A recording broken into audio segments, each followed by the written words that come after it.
नमस्कार, दिशा न्यूज में आपका स्वागत है। मैं हूं अनुराधा। अपने इस खास न्यूज बुलेटिन में हम आपको दिखाएंगे देश दुनिया की हर वो छोटी बड़ी खबर जो जनता से जुड़ी हुई है। चेन्नई से लेकर मणिपुर और गुजरात से लेकर कोलकाता तक देश के तमाम शहरों में रन फॉर यूनिटी का आयोजन किया गया। नरेंद्र मोदी ने वडोदरा के नवलखी ग्राउंड में हरी झंडी दिखाकर दौड़ की औपचारिक शुरुआत की। बीजेपी के वरिष्ठ नेता लाल कृष्ण आडवाणी ने अहमदाबाद, स्मृति ईरानी ने कोलकाता तो नितिन गडकरी ने नागपुर में रन फॉर यूनिटी को हरी झंडी दिखाई। इसी तरह बीजेपी नेताओं ने उत्तर प्रदेश के मथुरा समेत अन्य शहरों में भी रन फॉर यूनिटी में हिस्सा लिया। इस मौके पर अपने संबोधन में नरेंद्र मोदी ने कहा कि इस दौड़ को राजनीति से जोड़ना ठीक नहीं है। उन्होंने कहा कि ये सद्भावना दौड़ है और ये दौड़ देश को एक सूत्र में पिरोने की दौड़ है। गौरतलब है कि रन फॉर यूनिटी गुजरात में बंद है दुनिया के सबसे बड़े स्टैचू ऑफ यूनिटी की तरह मोदी का लोगों को जोड़ने का अभियान है। गुजरात के सरदार सरोवर बांध के पास इसका निर्माण किया जा रहा है। सुप्रीम कोर्ट की ओर से समलैंगिकता पर सुनाए गए फैसले को बीजेपी के राष्ट्रीय अध्यक्ष राजनाथ सिंह ने सही ठहराया है। एक अखबार को दिए गए इंटरव्यू में उन्होंने कहा कि अप्राकृतिक संबंधों को सही नहीं ठहराया जा सकता, इसलिए इस पर कोर्ट का फैसला पूरी तरह से सही है। नेत्रहीन लोगों के लिए आरक्षित रिक्त पड़े पदों के सभी बैकलॉग को शीघ्र ही पूरा किया जाएगा। ये बात हरियाणा की सामाजिक न्याय एवं अधिकारिता मंत्री गीता भुक्कल ने चंडीगढ़ में कही। वहीं उन्होंने कहा कि हरियाणा सरकार ने रेड क्रॉस सोसाइटी के मास्टर ट्रेनर्स की सेवानिवृत्ति की आयु 58 वर्ष से बढ़ाकर 60 वर्ष करने का फैसला लिया है। एसोसिएशन जो कुछ दिनों से धरना बैठी थी, तो हमने आज बातचीत भी की है। कुछ तो बैकलॉग क्लियर करने की बात है कि जो बैकलॉग है उसको अतिशीघ्र क्लियर किया जाए। तो हमने कहा है कि माननीय मुख्यमंत्री जी से हम बातचीत करने के बाद कि हम बैकलॉग को क्या स्टाफ सिलेक्शन कमीशन से कि उससे परव्यू से बाहर लेकर, ताकि किसी प्रकार की कोई दिक्कत ना आए, डिसेबल्स का बैकलॉग हम पूरा करें। जो हमारा पानीपत का ब्लाइंड स्कूल है उसको अपग्रेड करने के लिए जो हमने 10+2 अपग्रेड किया है, लेकिन बिल्डिंग की काफ़ी ज़्यादा हालत जो है उसकी काफ़ी खस्ता थी। बाकी इंफ्रास्ट्रक्चर जो अंदर का था उसको हमने काफ़ी इम्प्रूव किया है। लखनऊ के ट्रॉमा सेंटर में उस समय अफरा तफरी मच गई जब राज्य मंत्री राजा चतुर्वेदी ट्रॉमा सेंटर पहुंचे। राजा चतुर्वेदी ने अस्पताल प्रांगण में सफाई व्यवस्था को दुरुस्त करने के आदेश अस्पताल प्रबंधन को दिए। दरअसल राजा चतुर्वेदी ट्रॉमा सेंटर में भर्ती किसी का हालचाल जानने के लिए पहुंचे थे, जिसके बाद अस्पताल प्रबंधन में हड़कंप मच गया। बहुजन समाज पार्टी में के दौरान जबरदस्त संघर्ष करने के दौरान उनको आई चोटों में दिक्कत महसूस होने के बाद यहाँ पर ऑपरेट किया गया। उनको यहाँ हम लोग देखने आए और मैं उम्मीद करता हूँ कि वो बेहतर स्वास्थ्य लाभ प्राप्त कर यहाँ से जल्द जल्द जाएंगे। कुरुक्षेत्र से सांसद नवीन जिंदल ने शाहबाद हलके का दौरा किया। नवीन जिंदल ने इस मौके पर गांवों में विकास कार्यों के लिए 1 करोड़ रुपए का अनुदान भी दिया। उन्होंने कई गांवों में पौधारोपण किया और लोगों को पर्यावरण को बचाने के लिए ज्यादा से ज्यादा पौधारोपण करने के लिए कहा। उन्होंने कहा कि अप्रवासी भारतीयों को मताधिकार के लिए मुहिम तेज करेंगे। संसद से ज्यादा जरूरी है कि इलेक्शन कमीशन का ये मुद्दा है। इलेक्शन कमीशन में मैंने उठाया है, पिछले 3-4 सालों से लगा हूँ, लेकिन अब मैं इस मुहिम को तेज करने वाला हूँ कि ये जो है अगले जो चुनाव आने वाले हैं उससे पहले ये हम अपने नागरिकों को ये अधिकार दें, वो अपने घर से वोट दे सकें या किसी दफ्तर में जाकर के अपने वोट का इस्तेमाल कर सकें और ये सब उनको तकलीफ ना हो। तो ऐसे प्रावधान आराम से किए जा सकते हैं जिससे कि नागरिकों को और ज़्यादा सुविधाएं मिलेगी। दिल्ली में जीत का परचम फहराने वाली आप पार्टी ने अब हरियाणा में अपनी पैठ बनानी शुरू कर दी है। आप पार्टी ने हरियाणा के नारनौद हलके के गांव बास से इसकी शुरुआत कर दी है। पार्टी कार्यकर्ताओं ने गांव में एक जुलूस के माध्यम से पार्टी की नीतियों के बारे में लोगों को अवगत कराया। दिल्ली के अंदर भ्रष्टाचार के खिलाफ कामयाबी लोगों ने, आम आदमियों ने जो दिलाई है, उसको हरियाणा के अंदर जागृत करने के लिए गली गली, मोहल्ले मोहल्ले, गांव गांव जाकर के लोगों को जागृत करके आम आदमी पार्टी के साथ जोड़ने का हमारा मकसद है। ये अभियान चला है। लोगों का बहुत ही बढ़िया रुझान मिल रहा है जी। जो मिलाएंगे सारे साथी आ जाओ, पार्टी से जुड़ो और काम करो, केजरीवाल से भी मिलाएंगे। उत्तर प्रदेश के महोबा में ग्रामीणों ने कई घंटे तक रोड जाम किया।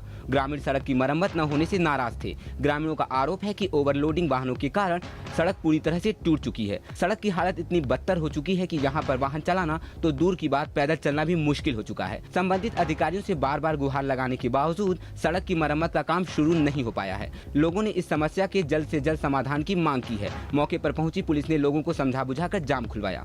को लेकर भाई साहब लिया है कि हमारे गांव में यदि कोई बीमार हो जाए, महोबा पहुंचना है तो महोबा लोग नहीं भी पहुंचे, रास्ते में दम टूट जाती है जी। और हमें बहुत दिक्कत है, दैनीय दशा हमारे गांव की। तो ध्वस्त है मैं गड्ढों के, एक भी रोड सही नहीं है, पूरा रोड की दुर्दशा खराब है भाई साहब जी। लखनऊ के एक होटल में अंतर्राष्ट्रीय पहलवान और स्वर्ण पदक विजेता कर्ट एंगल और गेल किम मीडिया से मुखातिब हुए। इस मौके पर उन्होंने कहा कि कुश्ती के अलग अलग स्वरूपों से जुड़ना उनके लिए शानदार अनुभव रहा और वे राजधानी में एक टीवी शो में हिस्सा लेने के लिए यहाँ पर आए हैं। उन्होंने भारतीय पहलवानों के बेहतर प्रदर्शन की भी तारीफ की। When we got him, great politician, he did an excellent job to get us back in. Now we just have to go by and abide by the IOC rules. As long as we do that, we'll be safe. And by the way, I do want to recognize one of your own that won the World Championship this year. I believe he was a medalist in the Olympics. I think that's amazing for your country. I think that he should be very proud, and you should be very proud of him. Narnaund के राजकीय महाविद्यालय में women cell का गठन किया गया। हरियाणा सरकार की ओर से बनाए गए इस सेल के जरिए कॉलेज छात्राओं को महिला अधिकारों के बारे में जानकारी दी जाती है। हरियाणा सरकार की ओर से शुरू किए गए इस सेल का मकसद महिला सशक्तिकरण है। जिन महिलाओं की कोई सुनवाई नहीं होती, वे इस सेल में अपनी बात बेझिझक कहकर अपनी समस्याओं का समाधान पाती हैं। गर्ल्स स्टूडेंट्स हैं, उनको इस पॉलिसी के अंदर सभी तरह का ज्ञान दिया जाता है। अलग अलग क्षेत्रों से हम बुलाते हैं, प्रोफेसर्स को बुलाते हैं अलग अलग, ताकि उनको हर क्षेत्र के बारे में बताया जाए, उनको किस तरह से शक्तिशाली बनाया जाए कि उनका पूरा ज्ञान हो। नारनौत में राज्य स्तरीय सामान्य ज्ञान प्रतियोगिता का आयोजन किया गया। प्रतियोगिता में 9 के करीब स्कूलों के बच्चों ने भाग लिया। इस कार्यक्रम में मुख्य अतिथि के तौर पर हांसी के ASP मनोज कुमार पहुंचे। उन्होंने बच्चों को मेहनत करने और केंद्र में अपना लक्ष्य रखने की बात कही। प्रतियोगिता में अव्वल रहने वाले बच्चों को सम्मानित भी किया गया। स्कूल के प्रतिभाशाली बच्चे रहे हैं। ये हर साल ग्रामीण आंचल के बच्चों को आगे ले जाने के लिए, उनको जागरूक करने के लिए, प्रतिभाओं को, नई प्रतिभाओं को विकसित करने के लिए हर साल एक स्टेट लेवल का क्विज प्रतियोगिता अपने स्कूल के अंदर करने का आयोजन करते हैं। स्टेट लेवल पे ऑर्गेनाइज किया गया है। हमारा स्कूल हर एक कामों में आगे रहता है, लाइक स्पोर्ट्स है और डांस है, जो अदर करिकुलर एक्टिविटीज़ होती हैं स्कूल में, सब में आगे रहता है। इसलिए अब ये GK कंपटीशन भी ऑर्गेनाइज करवाया गया। काफ़ी स्कूलों के बच्चों ने टीम्स में पार्टिसिपेट किया, बाहर से आए। स्टेट लेवल का था, इसलिए यहाँ पे हमारा मकसद यही था कि गाँव वाले जो ग्रामीण आंचल के जो विद्यार्थी हैं वो आगे बढ़ पाएँ और इस GK कंपटीशन को देखकर कुछ शिक्षा पाएँ और आगे बढ़ें। अब बात करते हैं अंतर्राष्ट्रीय खबरों की। सबसे पहले बात करते हैं चीन की, जो अमेरिका और पूर्व सोवियत संघ के बाद चीन ऐसा तीसरा देश बन चुका है जिसने अपना मानव रहित चंद्रयान सफलतापूर्वक चंद्रमा की सतह पर उतार दिया है। चीन के मीडिया के मुताबिक उसके पहले चंद्र अभियान चॉन्ग 3 की लैंडिंग गत 4 सालों में चंद्रमा की धरती पर 1976 के बाद पहली सॉफ्ट लैंडिंग है। सॉफ्ट लैंडिंग का मतलब है कि लैंडिंग के दौरान यान और उसके साथ भेजे गए उपकरण क्षतिग्रस्त नहीं हुए हैं। चॉन्ग 3 सौर ऊर्जा से संचालित है, जो वहां भूगर्भिक सर्वेक्षण करेगा। चीन की आधिकारिक संवाद समिति सिन्हुआ के मुताबिक चंद्रयान कुछ मिनट तक मंडराने के बाद साइनस इरिडियम याबे ऑफ रेनबे पर स्थानीय समय अनुसार रात 9:11 पर उतरा। लुधियाना के गुरु नानक स्टेडियम में चौथे विश्व कबड्डी कप में भारत की टीम ने पाकिस्तान की टीम को 48-39 से हराकर ये चैंपियनशिप जीत ली। भारत ने 9 पॉइंट के अंतर से चिर प्रतिद्वंदी पाकिस्तान को हराकर लगातार चौथी बार ये प्रतिस्पर्धा जीत ली और कबड्डी विश्व कप अपने नाम कर लिया। भारत को इस जीत पर विजेता ट्रॉफी के साथ 2 करोड़ रुपए का नगद पुरस्कार प्रदान किया गया। वहीं पाकिस्तान को उप विजेता की ट्रॉफी और 1 करोड़ रुपए दिए गए। वहीं खेल के सर्वश्रेष्ठ रेडर और स्टॉपर भी भारतीय टीम से ही रहे और उन्हें पुरस्कार स्वरूप ट्रैक्टर दिए गए।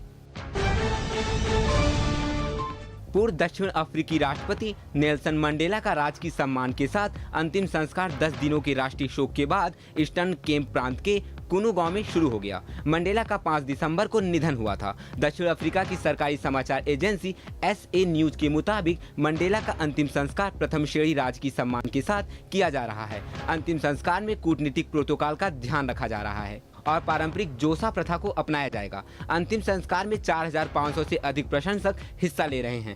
अंतिम संस्कार विशेष रूप में तैयार गुंबद में किया जा रहा है, जिसमें शामिल होने वालों के लिए बैगनी और काले रंग की कुर्सियां लगाई गई हैं। अंतिम संस्कार समारोह में मालावी के राष्ट्रपति जायस बांडा और तंजानिया के राष्ट्रपति जकाया किक्वेटे भी पहुंचे हैं। समारोह के अन्य वक्ताओं में पारिवारिक प्रतिनिधि नगम गोमलाबा, मतामजिमा और मंडेला के घनिष्ठ मित्र और कॉमरेड अहमद कटराडा भी शामिल हैं। अभी के लिए बस इतना ही। अगर आपके पास कोई समाचार, प्रतिक्रिया या सुझाव है तो हमें SMS या मेल कर सकते हैं। कुछ और खबरों के साथ हम फिर होंगे हाजिर। तब तक के लिए दीजिए इजाजत। नमस्कार।